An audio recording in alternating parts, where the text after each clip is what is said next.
বিশ্ব ক্রিকেটের সব রকম আপডেট পাওয়ার জন্য আমাদের চ্যানেলটিকে আজই সাবস্ক্রাইব করে রাখুন।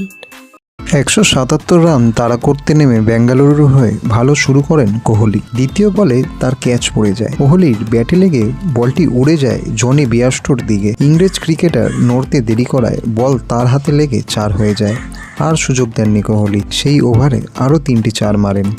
তবে তৃতীয় ওভারেই প্রথম উইকেট হারায় ব্যাঙ্গালোর। ক্যাগিসো রাবাডার বল লেগ সাইড দিয়ে মারতে গিয়ে আউট হন ফাফ ডু প্লেসি। একই সাথে পরপর রজত পাটিদার, ক্যামেরন গ্রিন ও ম্যাক্সওয়েল আউট হয়ে যান। উল্টো দিকে কোহলি বুঝতে পারছিলেন তার সঙ্গী অভাব হচ্ছে, বাড়ছিল আস্কিং রান রেটও। তাই রান তাড়া করার দায়িত্ব তিনি নিজের কাঁধেই তুলে নেন। 16তম ওভারে হর্ষল প্যাটেলকে 2টি 4ও মারেন তিনি। এই দিন কোহলির 77 রানের ইনিংসে ছিল 11টি 4 ও 2টি 6।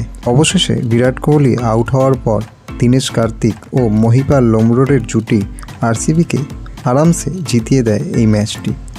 ভিডিওটি ভালো লেগে থাকলে বাংলার ক্রিকেট চ্যানেলটিকে অবশ্যই সাবস্ক্রাইব করে দিন।